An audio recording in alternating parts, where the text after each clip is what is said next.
성경 말씀 마태복음 9장 27절에서 34절까지의 말씀입니다. 같이 읽겠습니다. 예수께서 거기에서 떠나가실새 두 맹인이 따라오며 소리 질러 이르되 다윗의 자손이여 우리를 불쌍히 여기소서 하더니 예수께서 집에 들어가심에 맹인들이 그에게 나아오거늘 예수께서 이르시되 내가 능히 이 일 할 줄을 믿느냐? 대답하되 주여 그러하오이다 하니 이에 예수께서 그들의 눈을 만지시며 이르시되 너희 믿음대로 되라 하시니 그 눈들이 밝아진지라. 예수께서 엄히 경고하시되 삼가 아무에게도 알리지 말라 하셨으나 그들이 나가서 예수의 소문을 그 온 땅에 퍼뜨리니라. 그들이 나갈 때에 귀신 들려 말 못하는 사람을 예수께 데려오니 귀신이 쫓겨나고 말 못하는 사람이 말하거늘 무리가 놀랍게 여겨 이르되 이스라엘 가운데서 이런 일을 본 적이 없다 하되 바리새인들은 이르되 그가 귀신의 왕을 의지하여 귀신을 쫓아낸다 하더라. 아멘. 우리는 이제 마태의 이 글쓰기 스타일에 익숙해졌습니다. 지금까지 살펴보았던 기적들 모두 관통하는 마태만의 독특한 특징이 무엇이었습니까? 짧다는 것이죠. 왜 이렇게 짧습니까?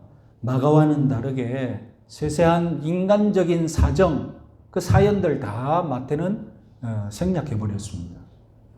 1절 언급하지 않고 오직 예수님이 어떤 기적을 일으키셨는지 그것만 주목하고 있는 것이 마태의 특징이죠. 그래서 예수님의 기적에 관해 설교하려면 설교자는 대부분 마가복음이나 누가복음 본문을 선택합니다. 마태복음을 선택하면 설교할 게 없어요. 설교할 거리가 없어요.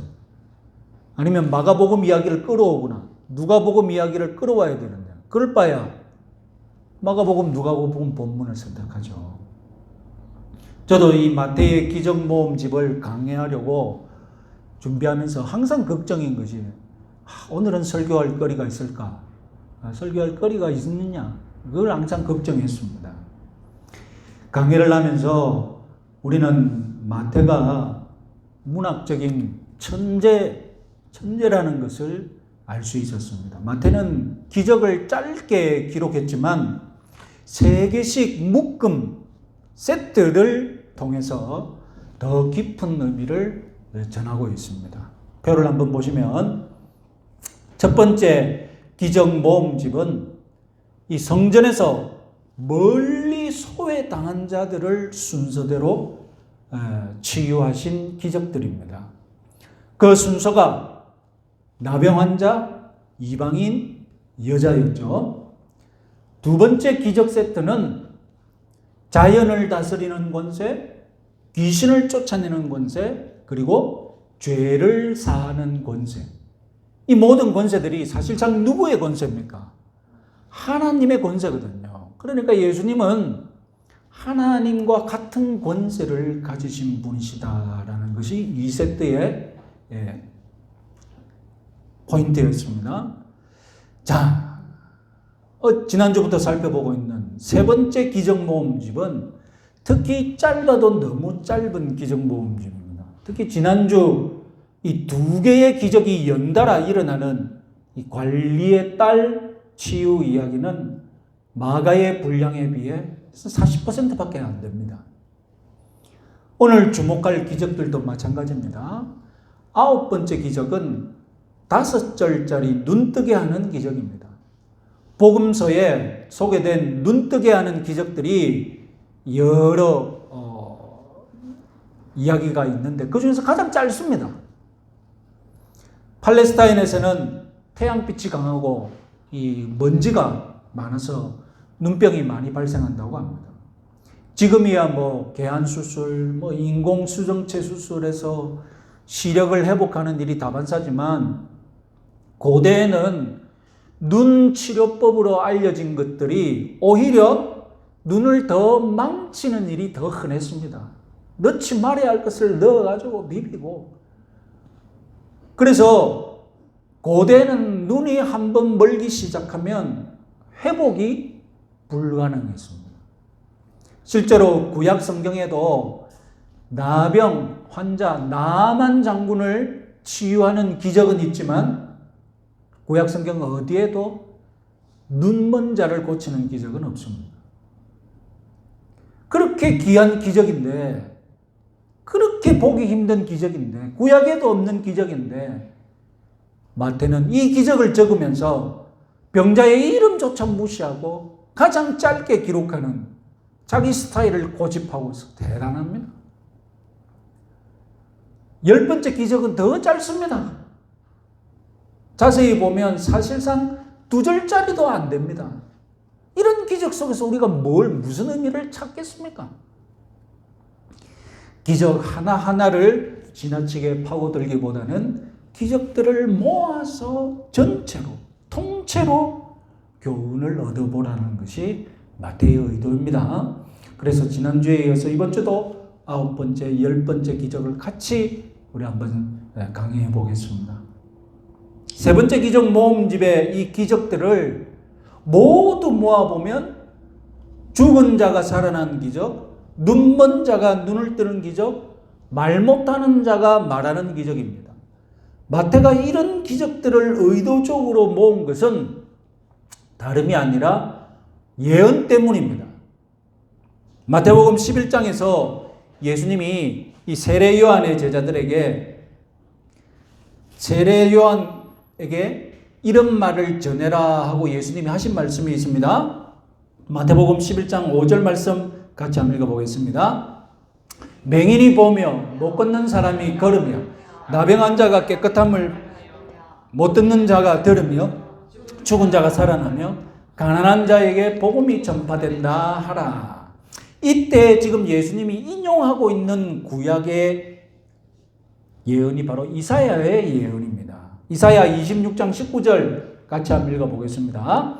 주의 죽은 자들은 살아나고 그들의 시체들은 일어나리라.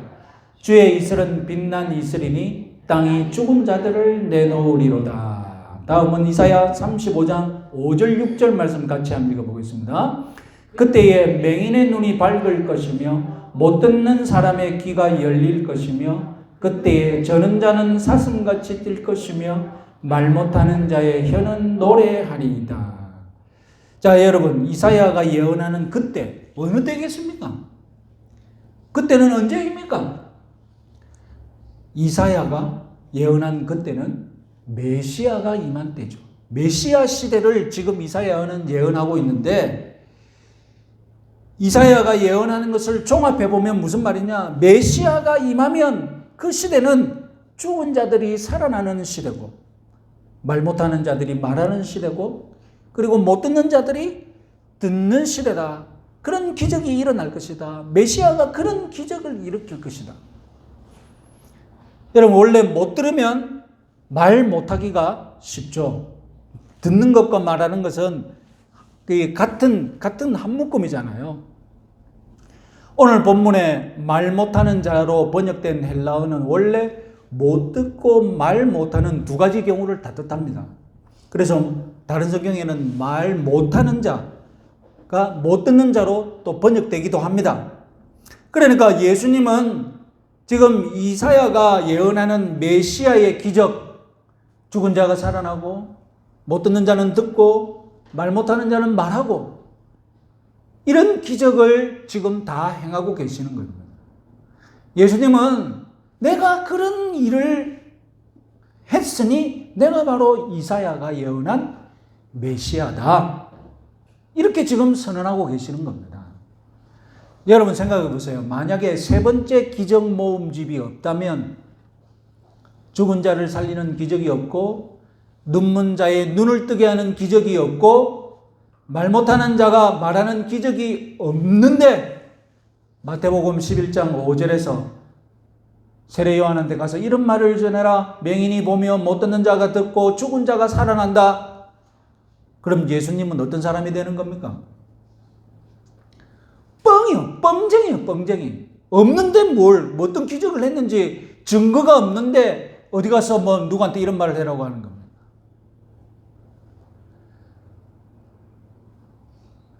마태는 길게 쓸 필요도 없이 짧게라도 세 번째 기적 모음집을 보니 죽은 자가 살아나고 말 못하는 자가 말하고 못 듣는 자가 듣는 이런 기적이 모아져 있단 말입니다. 그러니까 이 기적 모음집에 근거해서 세례 요한한테 가서 이런 기적이 일어났다고 전해라. 말이 되는 거예요. 이것이 바로 마태가 이런 기적들을 따로 모은 세 번째 기적 모음집을 만든 근본적인 이유입니다. 자, 우리는 마태가 세 번째 기적을 짧게 모은 이유를 알아보았습니다. 그런데 세 번째 기적 모음집을 통으로 살펴보면 여기에도 독특하며 공통적인 특징이 있습니다. 자, 세 번째 기적 모음집의 일관된 특징, 그 첫 번째, 2배라는 특징이 있습니다. 자, 지난주에 강의했던 죽은 딸을 살리는 기적에는 길을 가는 중에 혈루증의 여인이 치유받는 기적이 일어났죠? 끼워져 있습니다. 이야기 가운데 끼워져서 샌드위치처럼 되어 있다고 했습니다. 지금까지 하나의 이야기에 하나의 기적이 일어났는데, 그런데 7번째 이야기에는 하나의 이야기에 기적이 2개, 연달아 7번째, 8번째 기적이 일어났습니다. 그러니까 한 번에 2배로 증가한 거죠. 그럼 9번째 기적, 눈 뜨게 되는 기적은 어떻게 되느냐? 혜택을 입는, 기적의 혜택을 입는 수혜자가 한 명이 아니라 2명입니다. 지금까지는 하나의 기적에 한 명이 수혜를 받았습니다. 혜택을 입었습니다. 그런데 9번째 기적에는 하나의 기적에 2명이 혜택을 받습니다. 2배로 증가했습니다. 그럼 마지막으로 극도로 짧은 10번째 기적, 10번째 기적에는 무엇이 2배일까요? 무엇이 됩니까? 보시면 32절, 귀신 들려 말 못하는 사람. 앞에서 일어난 기적들은 귀신 들린 사람 따로, 병 걸린 사람 따로 치유했습니다. 즉, 한 사람이 한 가지 고통을 앓고 있는 겁니다. 한 사람이 한 가지 고통을 앓고 있으면 한 가지 기적으로 예수님이 치유해 주신 것인데, 지금 10번째 고통을 겪는 사람은 한 명인데 증상은 무엇입니까? 증상은 2배인 거예요. 귀신 들려 고통받고 있고 또 말 못하는 고통을 받고 있는 거예요. 그러니까 10번째 고통은 가장 짧은 고통인데 가장 극심한 고통인 거죠. 지난 시간에 예수님의 권능이 죽은 자를 살리는 기적에서 폭발한다고 말씀드렸지 않습니까? 죽은 자를 살리는 기적, 이거는 부활을 맛보기로 보여주는 거잖아요. 다른 기적, 아무리 대단하다고 해도 죽은 자를 살리는 기적이 어째 비교를 하겠습니까? 그러니까 예수님의 권능이 이 7번째에서 지금 폭발하는데, 능력의 헬라어가 디나미스. 이 디나미스에서 무슨 단어가 나왔다고 해요? 다이너마이트가 나왔다고 했습니다. 그러니까 앞서 6번이나 기적을 일으켰던 예수님의 권능, 예수님의 다이너마이트가 이제 죽은 자를 살리는 이 기적에서 대폭발을 할 것인데, 예수님의 권능이 지금 차고 넘치는데 그 길을 가다가 누가 그 흘러 넘치는 권능을 주워 먹었습니까? 혈루증에 있는 여인이 폭발하기 일보 직전에 그 흘러 넘치는 권능을 그냥 옷만 잡아서 줍줍해서 먹은 거예요. 그냥. 이제 죽은 자를 살리신 그 권능, 차고 넘쳐버린 이 메시아의 권능, 이 7번째에서 여러분 죽은 자를 살리면서 폭발해버렸잖아요. 예수님의 권능이 폭발해버렸어요. 그러면 고치면 이제는 한 명이 아니라 두 명이 고쳐지는 거예요. 권능이 폭발해버리니까 이제 한 명씩 고치는 것이 아니라 한꺼번에 두 명씩 고치고, 그리고 고통받는 것이 하나만 고치는 것이 아니라 두 개, 세 개 다 올라. 권능이 폭발했는데 뭐 고통이 한 개밖에 어디 뭐 치유 못하겠습니까? 두 개, 세 개라도 다 고통 치유해 주시는 거예요. 메시아의 권능의 위력이 배나 커졌다는 겁니다. 이것이 바로 세 번째 기적모험집의 특징입니다. 자, 세 번째 기적모험집의 특징 두 번째도 있습니다. 두 번째 특징은 메시아의 넘치는 이 권능, 메시아의 폭발한 이 권능을 누가 차지하느냐. 다름 아니라 믿음이 있는 자가 받아 누린다는 그런 사실을 보여주고 있는 거예요. 마태는 개인적인 사연들 다 생략했지만, 이름도 생략하고 뭐 몇 년 알았는지 다 생략했는데, 믿음에 관한 사연들은 생략하지 않았습니다. 혈루증 여인에게 예수님이 뭐라고 선언하셨습니까? 내 옷이 너를 치유한 것이 아니라 네 믿음이 너를 치유했다고 믿음에 관한 이야기를 분명하게 하셨지 않습니까? 예수님은 눈먼 자를 둘을 고칠 때도 다른 것은 관심이 없고 이들의 믿음을 드러내십니다.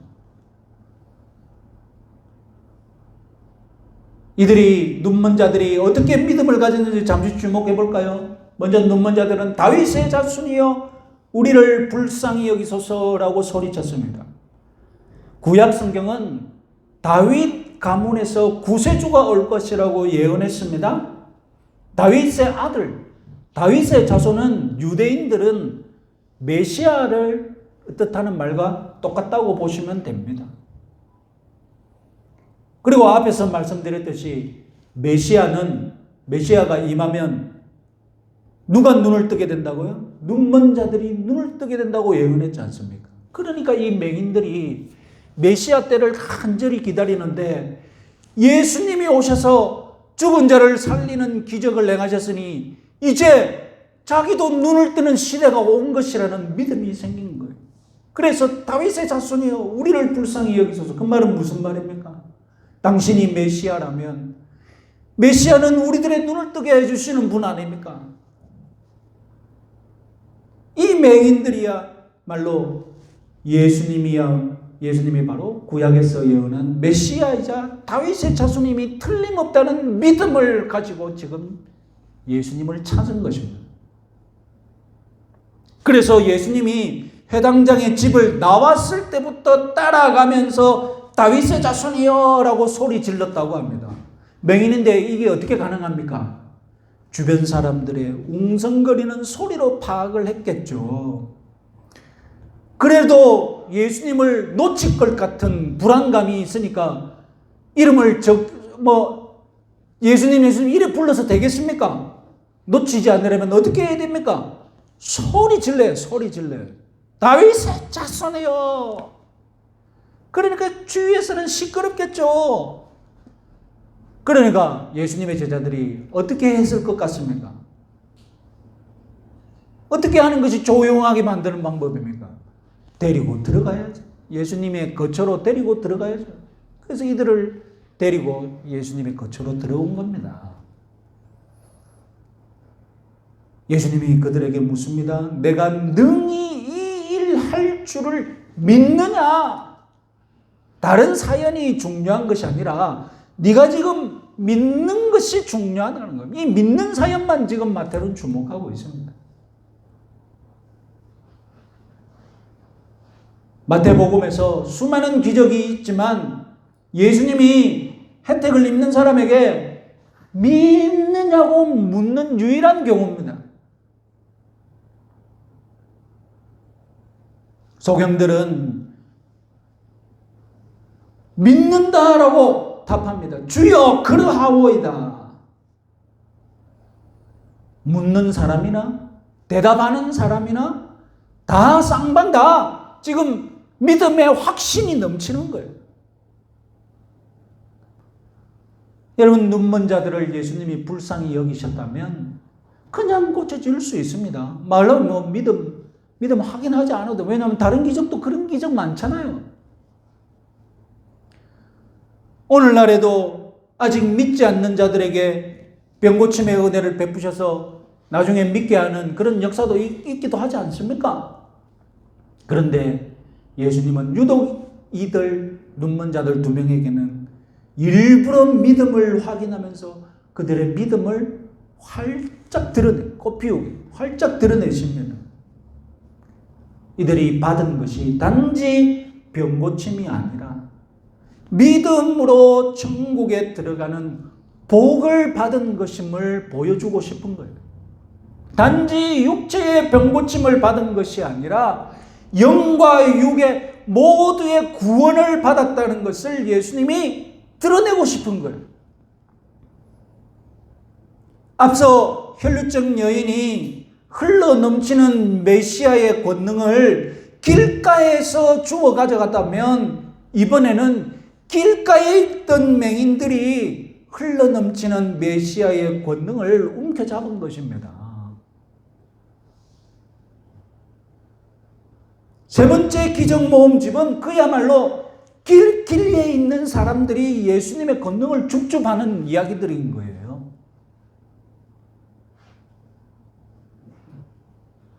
예수님은 우리들의 믿음이 드러나길 원하십니다. 예수님은 우리들의 숨어있는 믿음이 세상 밖으로 드러나길 원하십니다. 예수님이 우리 믿음을 꼭 겉으로 드러나 봐야 믿음이 있는지 없는지 뒤늦게 아시는 분이셔서가 아닙니다. 예수님은 우리의 믿음이 드러나길 원하는 이유는 이 세상이 믿음이 너무 귀한 시대이기 때문에 좀 작은 믿음이라도 있으면 이 세상에서 믿는 사람이 있다는 것을 좀 예수님이 드러내고 싶은 거예요. 그래서 지난주에 말씀드렸듯이 우리가 미신적으로 믿더라도 예수님이 그 믿음 인정해 주시는 이유가 믿음이 귀한 시대니까. 좀 세련된 믿음이 넘치면 인정 안 해주겠는데 세련된 믿음은 그냥 미신적으로 믿더라도 그 믿음이 귀하니까 예수님이 받아주시는 거예요.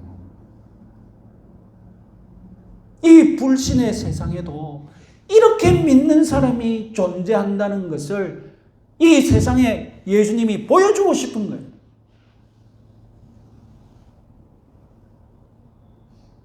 그렇게 귀한 믿음을 주님이 발견하셨는데 그것을 혼자만 예수님이 보고 있잖아요. 너무 아까운 거예요. 그래서 예수님은 우리의 믿음을 드러내서 세상에 자랑하고 싶은 거예요. 여기 이렇게 믿는 사람이 있다고.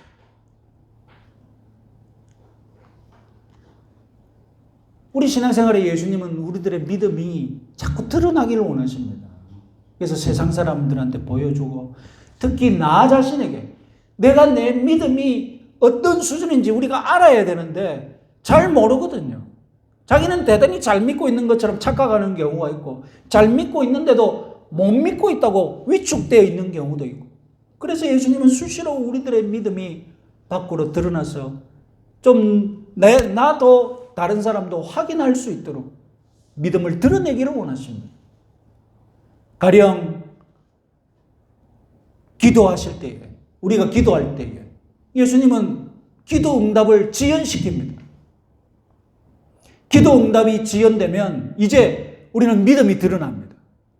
2가지로 믿음이 드러나죠. 첫 번째는 포기해버리는 것입니다. 기도해도 아무 변화 없네? 그러면 바로 포기를 해버려요. 무엇이 드러난 것입니까? 내 믿음의 뿌리가 아주 약하다는 것이 드러난 거예요. 나도 알고 주위 사람도 알게 됩니다. 내 믿음의 수준이 얼마나 되는지. 두 번째 믿음의 반응은 무엇입니까? 더 간절히 기도하고 결사적으로 기도하고 금식도 하고 내 믿음의 뿌리가 아주 깊다는 것, 내 믿음이 깊이가 아주 깊이 박혀 있다는 것이 드러난 것이죠.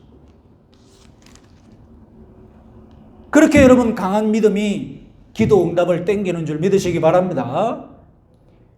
자, 그러면 여러분 마지막으로 10번째 기적은 극단적으로 짧은 2절도 채 안 되는 기록이고 믿음이라는 단어도 없습니다. 이렇게 짧은 기적이 과연 믿음과 무슨 상관이 있겠습니까?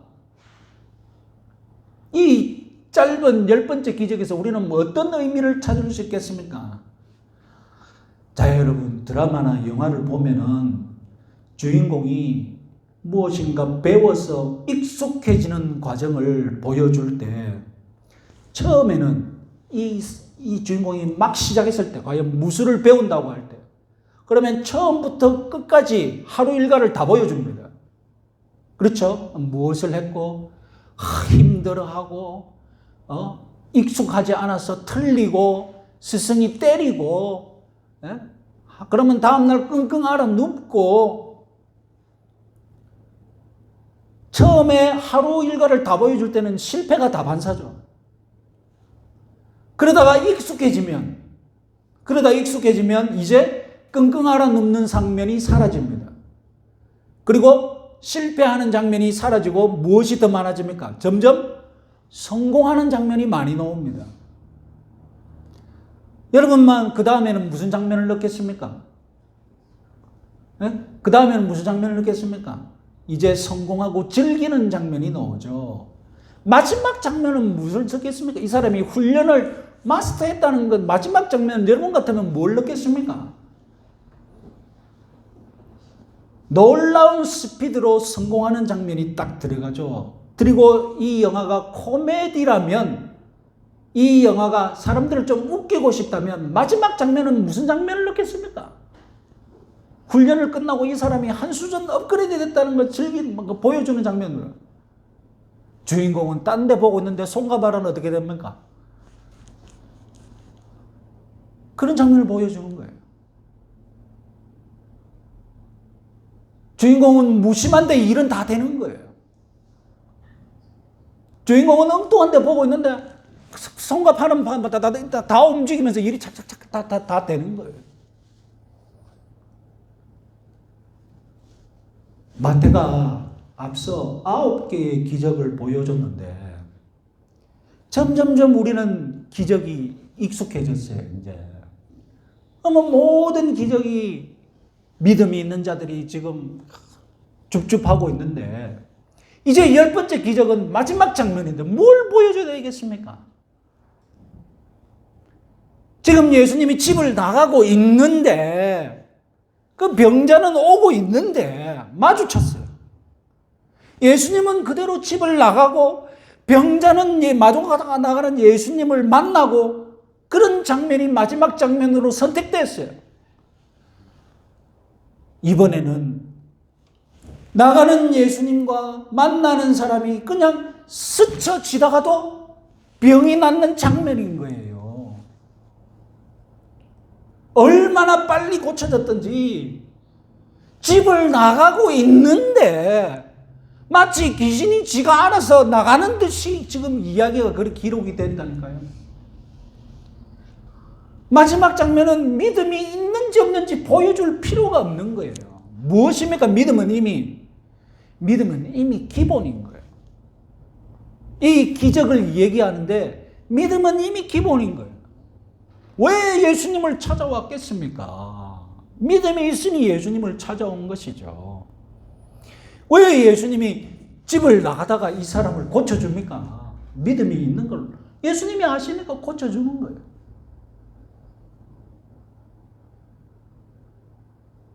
이제 예수님의 권능이 흘려 넘치고 예수님이 다니고 있다는 겁니다. 믿음을 가진 자들이 흘러 넘치는 예수님의 권능을 예수님이 외출하는 순간에 누군가 캐치해 나가는 사람이 있는가 하면 아주 일상적으로 많은 사람들이 예수님의 권능을 줍줍하는 장면이 10번째가 그냥 복잡하게 말할 필요가 없다니까요. 예수님은 외출하려고 있고 그 외출하려는 예수님을 찾아온 사람은 그냥 예?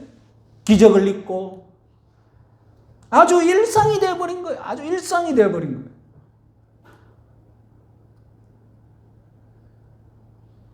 자, 여기서 숫자 2, 이제 2배가 더 이상 없는 것 같은데 이 10개의 기적이 충만하게 채워진 후에 또다시 숫자 2가 나옵니다. 그것은 바로 2가지 반응입니다. 먼저 무리의 반응을 한번 봅시다. 산상설교, 즉 예수님이 설교 모음집이 끝났을 때 무리가 어떻게 반응했는지 한번 살펴볼까요? 마태복음 7장 28절 29절 예수께서 이 말씀을 마치심에 무리들이 그의 가르치심에 놀라니 이는 그 가르치는 것이 권위 있는 자와 같고 그들의 서기관과 같지 아니함이로라. 그런데 기적 모음집이 끝났을 때의 반응 마태복음 9장 33절 한번 읽어볼까요? 무리가 놀랍게 여겨 이르되 이스라엘 가운데서 이런 일을 본 적이 없다. 자, 무리의 반응에 공통점이 있죠? 무슨 공통점이 있습니까? 설교 모음집을 들었을 때, 기적 모음집을 봤을 때 공통점은 무엇입니까? 놀랐습니다. 그런데 차이점이 있습니다. 놀라고 이들이 평가한 내용을 보면 차이점이 무엇입니까? 설교 모음집을 들었을 때는 권위 있는 자와 같다라고 비교 대상이 있었어요. 그런데 기적 모음집을 보니까 아무도 이런 일을 이스라엘 가운데 이런 일을 본 적이 없다. 비교 대상이 없는 거예요. 기적의 선지자 엘리야 상대도 안 된다. 예수님의 기적을 일으키는 권능은 유일하신 독급, 비교 대상이 없다. 이런 평가가 나온 거예요. 이제 예수님의 명성이 2배 정도가 아니라 그야말로 수직 상승하게 되었습니다. 그러나 대중의 인기를 받고 싶은 바리새인들이 이제 목숨을 걸고 질투를 합니다. 바리새인들도 예수님의 기적을 목격했습니다. 실제 일어난 현상이니 무시할 수가 없죠. 그럼 어떻게 하느냐? 해석을 바꿔요. 해석을 바꿔요. 어떻게 해석할 것이냐가 문제입니다. 바리새인들은 그들이 할 수 있는 최악의 해석을 발견해냈습니다. 그가 귀신의 왕을 의지하여 귀신을 쫓아낸다. 여러분, 수많은 팩트들이 있는데 그 팩트를 어떻게 해석할 것이냐, 그것이 문제인 거예요. 이번에 여러분 한미 정상회담 얼마나 주목할 것이 많습니까? 얼마나 주목할 장면이 많습니까? 거기서 우리나라 보수 언론이 주목한 장면은 무엇입니까? 부통령이 문 대통령과 악수했는데 악수한 후에 땀 닦은 것. 이걸 주목했어요. 수많은 장면 중에 그것도 팩트죠. 분명히 팩트인데 그것만 주목해가지고 다른 건 다 무시한다. 이게 여러분 해석의 만행입니다. 해석의 만행. 지금은 지금 항상 팩트 체크를 하니까 팩트에 주목을 하는데 이제는 해석을 어떻게 할 것인가 해석을 잘 하셔야 돼요. 자, 여러분, 바리새인들이 어떤 해석을 했습니까? 바리새인들이 그가 귀신의 왕을 의지하여 귀신을 쫓아낸다. 그럼 예수님의 정체는 무엇이란 말입니까? 귀신의 왕이 보낸 스파인 거예요. 간첩인 거예요. 그러니까 간첩이니까 간첩 흉내 안 내기 위해서 무슨 짓을 한다는 거예요? 네? 간첩인 거 흉내 안 내려면 어떻게 해야 됩니까? 적을 도와야죠. 적을 도와야죠. 그러니까 예수님이 지금 귀신을 쫓아내면서 무엇을 숨기고 있다는 거예요? 자기가 귀신이 보낸 간첩인 것을 숨기고 있다는 거예요. 바리새인 나는 그것을 꿰뚫어 볼 수 있다는 거예요.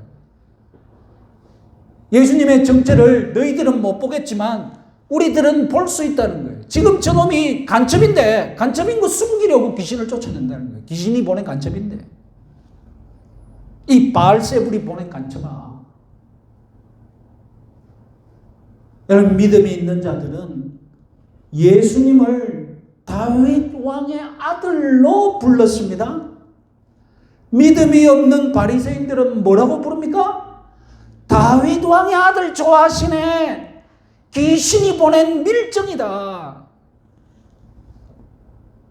마태복음에서 바리새인들이 예수님께 처음으로 대적했던 때가 마태의 집에서 열린 그 잔치 때였지 않습니까? 이제 기적 모음집이 끝나니까 바리새인들의 적대감도 2배 이상 수직 상승하게 되죠. 여러분, 기적을 보고도 믿지 않을 수 있습니다. 기적을 보고도 믿음이 없으면 기적을 사탄의 흑마술이라고 보게 됩니다. 여러분, 기적을 보면 다 믿을 것 같죠? 내가 예수님이 회당장 야이로의 집에서 그 기적을 고쳤을 때 내가 그 현장에 있었으면 보고 믿겠습니다. 여러분, 안 그럴 수도 있습니다.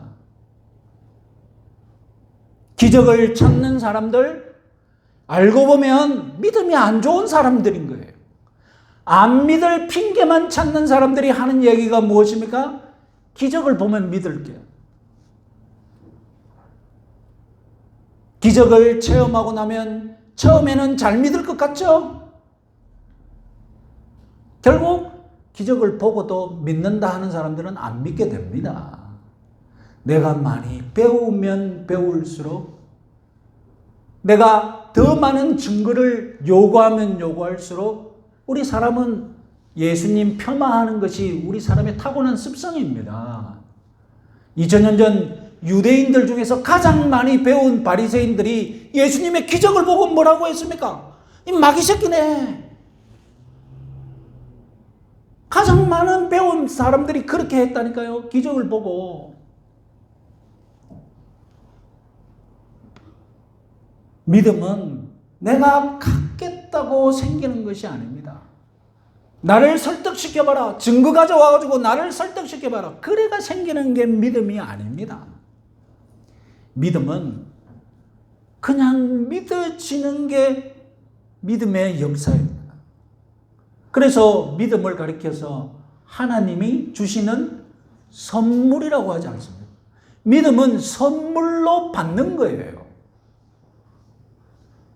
그래서 믿음은, 우리 기독교가 말하는 믿음의 신비는 안 믿을 수 없는 믿음인 거예요. 어느 날 믿어지기 시작하는데 안 믿으려고 노력해도 안 믿을 수 없는 믿음이 바로 진정한 믿음인 줄 믿으시기 바랍니다. 예수님을 구주로 믿고 하늘의 능력을 죽주받으시는, 그래서 안 믿을 수 없는 믿음을 가지고 천국의 복을 받아 누리시는 여러분들 되시기 바랍니다.